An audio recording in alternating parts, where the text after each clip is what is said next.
Hey everybody, it's Jang here from ultimaterc.com. I'm about to open up and unbox this vehicle from Traxxas. This is the Mustang Boss 302. They call it a 1/16 scale. It's a four-wheel drive on-road car based on the Mini E Revo platform. So let's see what's inside.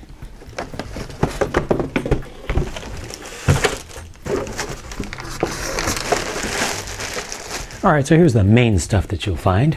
Of course, the vehicle, the controller, and then it also comes with a battery and charger. Other stuff off to the side in this bag over here, we've got decal sheet, of course your instructions, extra body clips, only two of them were originally on the body just to hold the plastic cover on.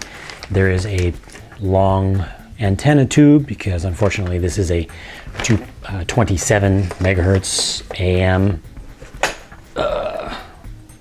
thing with the big long rapier antenna there, and you've got an antenna tube topper, little cap, and they also have a little bit of just a few tools in there for working on this thing. So I'm just going to put all this stuff aside for now because it's not of that much interest to folks.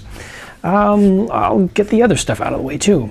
The battery, PowerCell Series 1's 1200 milliamp hour nickel metal hydride unit. Has the Traxxas connector on it, of course.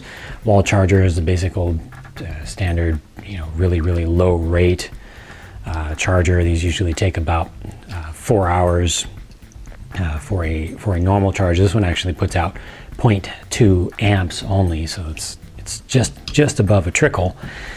Then the controller is the old school TQ, the TQ2, the basic one they've been using for longer than I've been into hobby grade RC. So since before this century, they've been using the same one. It works fine, but it's getting a little long in the tooth, I'd say, a little old there.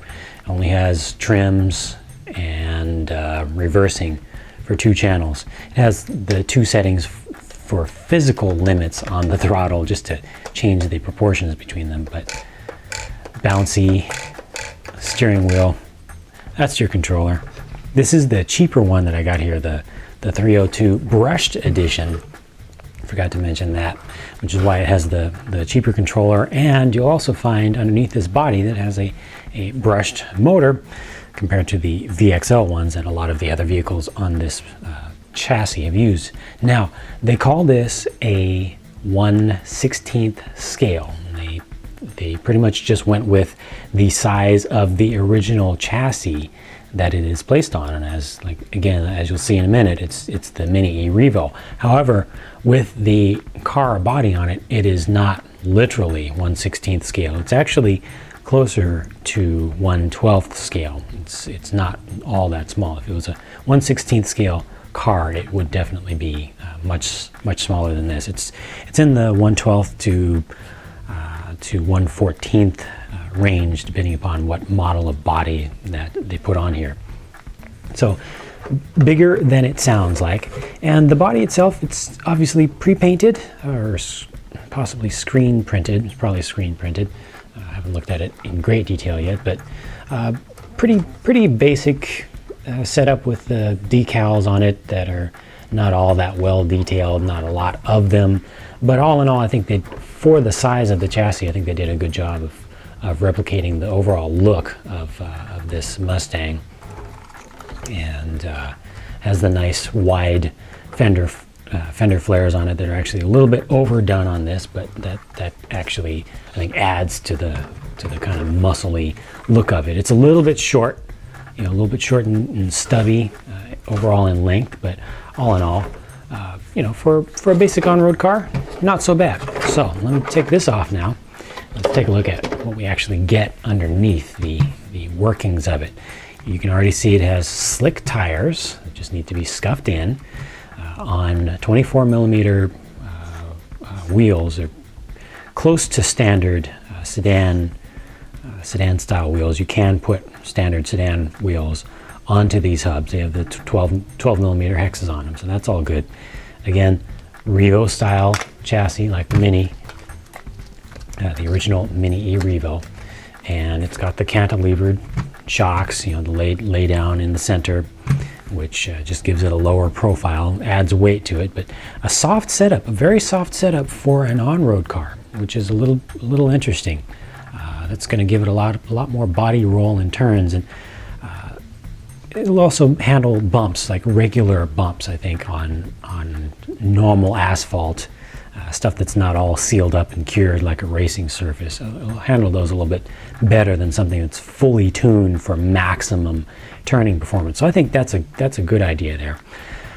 Single 2080 waterproof servo, so you can drive this thing in the rain. It won't short out, although you still do need to worry about things like rust for everything else, anything else that's metal.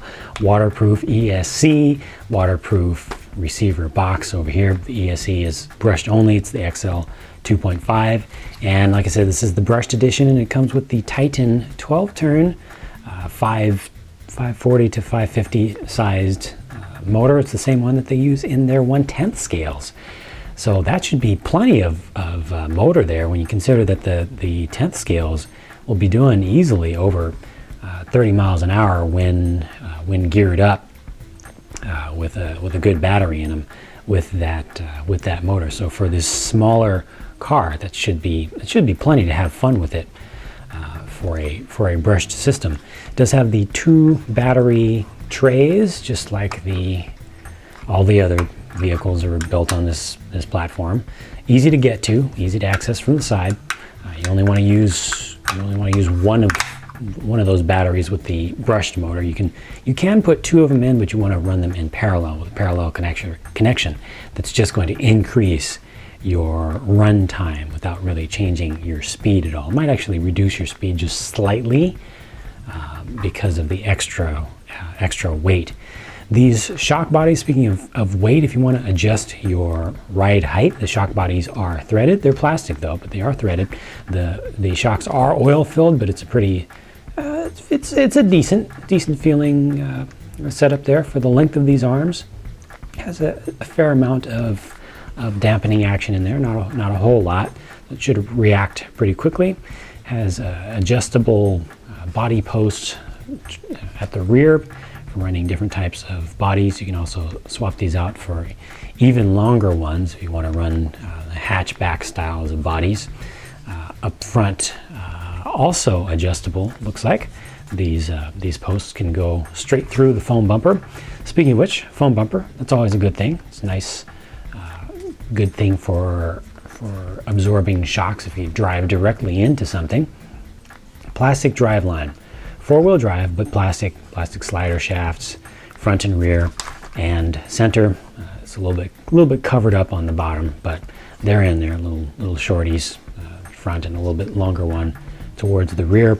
Has adjustable camber all the way around, thanks to the use of pillow balls for the suspension. And what else? Oh, I actually accidentally got this guy stuck here. Happens sometimes, but there we go. What else? Looking at it. I think I've shown you pretty much everything that's important to know about this thing right now. You know, it's a low-slung adaptation of an off-road platform with the nice short arms, kind of like the Mini Slash had, and it's the same basic thing. I've reviewed previously the Ken Block Gymkhana car, which is based on this same sort of design, just outfitted a little bit differently, and that one was also the brushless version. But this one is not trying to say that it's a drifter or a Gymkhana car or a rally car or anything. It's just an on-road car. And as just an on-road car, I'm hoping that it will do pretty decently for just something basic. Obviously, you're not going to be racing this against a full-on raced out 1/10 scale sedan or something like that. It's not the same size, it's not the same class, but hopefully this will be a nice vehicle to bash around with. But we'll see how that goes. So now it is time. Oh, one other thing. I mentioned the antenna tube here. It is a 27 megahertz system, and it has the crazy long antenna. It's even longer than this tube here, so I'm not going to set that up right now, but that is an unfortunate thing about the cheaper version with the 27 megahertz radio system, and is you get this big long ugly antenna that has to stand up and stick out. Otherwise you start to get dramatically shortened range. That's it for now for just the first look at the Mustang Boss 302 brushed edition, so-called 1/16 scale from Traxxas. Next up, I need to actually start charging up the battery. I've got some other extra batteries to run with it so I can get more run time and take it out there and start driving this thing, give you some raw driving footage to show you how it actually drives in the real world, and follow that up with a full-on review. So be on the lookout for those. Thank you, and I'll talk to you again soon.